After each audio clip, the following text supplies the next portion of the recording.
Good afternoon, ladies and gentlemen. This is your captain speaking.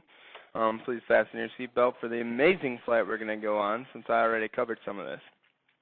So we're going to do Unit 2 Video 2, and now we're going to talk about domain and range of graphs. So I can identify the domain and range of relations and functions. I can determine if a graph is a function or not.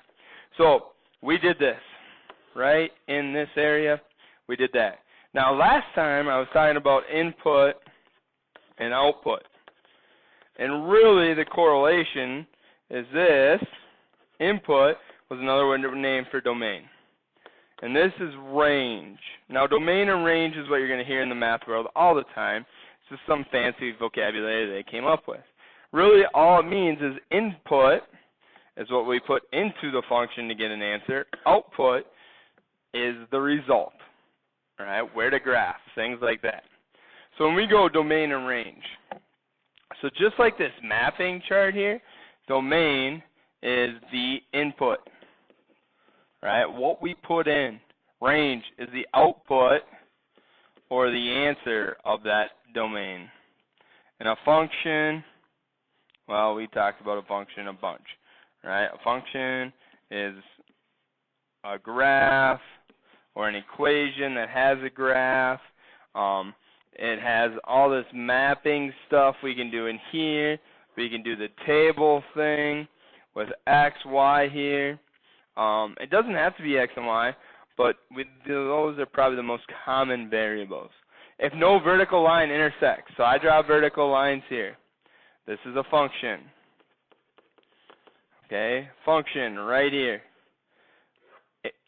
Two intersections, two or more, or whatever you want to say, this is not. This is not a function ever, all right? So use that vertical line test if they give you a graph. If the x repeats or the domain or the input repeats, it's not going to be a function ever. So then we have all these other ones.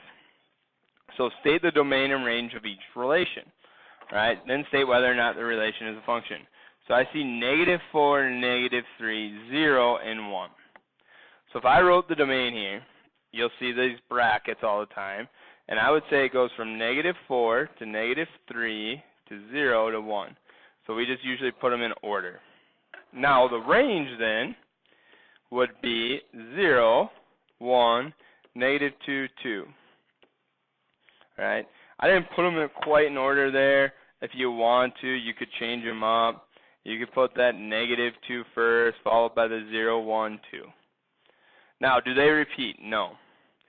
So this is a function. Okay? Now, because it's a function, we would have a bunch of cool things and tricks we could do. But really, all we want you to know is that it is a function, A, because this stuff doesn't repeat, but B, you can tell there's no common themes there. So state the domain and range of each relation, then state whether or not the relation is a function. Now, I see an x value here to here. So all this here is my domain. So I would have said that -3 is included. So I would have said the range, or the domain, is -3. All right. And I would say that it has to be greater than -3 or equal to. And some people will put an x here, and then it has to be less than 4. Now that'd be one way to write your domain. Probably won't see too many people put it in brackets. All you need to know is it's -3. So we want values greater than that. Smartboard's off a little bit. But less than 4. So then for your range, I would have said that you would have wanted 0 to 7. Now 0 is included again, so we would have said 0 is less than or equal to x, which is less than 7. Is this a function? Yes. If I did this vertical line thing, nothing intersects. Each teacher is probably going to grade their domain and range differently and what notation they want. So that's always a good question, just to make sure you get full credit. Say the domain and range of each relationship, then state whether or not the relation is a function. So over here, I will leave this Here to here would be my x's. So I believe that range is -5, x. Now x has to be less than 3. Now I made these or equal to's. If I replace the blue, those are hollow there. So I would have said that they are not included. Here it looks like there's no lines or dots there, so I'm going to include them. I think that goes from -3 all the way up to 5. Now is this a function? No. And I would have said that if I draw a line through here, we have 2 intersections here and here, and it just has to happen one time. Here you could draw any vertical line, and there's all these extra intersections, but it just has to be one time it crosses twice, then it's not a function. State the domain and range of each relationship. Now if I were looking at this, left to right, I would see -2 is not included. So my domain is -2, not included, so less than x, which I would say is less than infinity. So you'll have infinity. Sometimes you'll see all reals. There's a lot of different choices there. Then for range here, we're going up. So I would have said -2 again is less than or equal to y, which is less than or equal to infinity. From this graph of what we have right there, that is going to be a function. There's no intersection where these lines cross twice. It's just one time all the time. So I would say the domain and range, I would say it goes to infinity. Alright? Sometimes we'll have you do all reals, but infinity is sometimes a good thing to happen. Now these are these piecewise functions. They're actually kind of cool. Yeah, some people say that.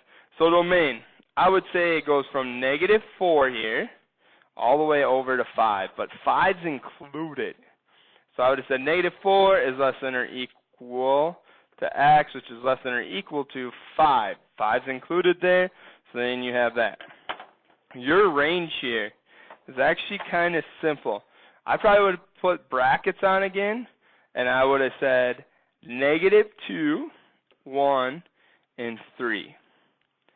So those are the only 3 values we're going to get out, because there's no overlap, and you just see that this is a constant value going straight across. Now, vertical line test. At 3 and at -1 are the only spots where I see 2 overlapping things. But if you look closely, 3 is not included here. 3 is included up there. So they don't actually overlap. So it actually passes the function test, or the vertical line test. So it is a function. Now make sure you understand that this is a piecewise function. So that breaks into pieces, and it has multiple levels. It's pretty simple, usual domain. You just start from left to right, but the range is up and down. This one, the domain. So when I go from here all the way over, we cannot tell where this is going to stop. These lines are going to go on and on forever. So the domain here is actually all reals. Every single x value is going to be graphed and be on this chart somewhere. So that is going to be all reals. Now the bottom of this is at -2, and it just goes up forever.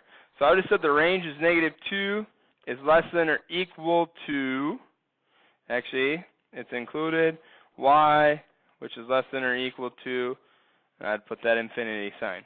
Now this is a function. I don't see anywhere where these lines intersect twice if I drew vertical lines, or you can look at the values here. Like the value of 0 only intersects at 1 point. So those are kind of some of the easier ways to check that. Now I screwed up a bunch. I think in the range I wrote x and not y. Things like that. Just make sure you can figure out input, output, and domain range. Those are the most important pieces. Thanks for flying with Hooper Airlines. Have a great day.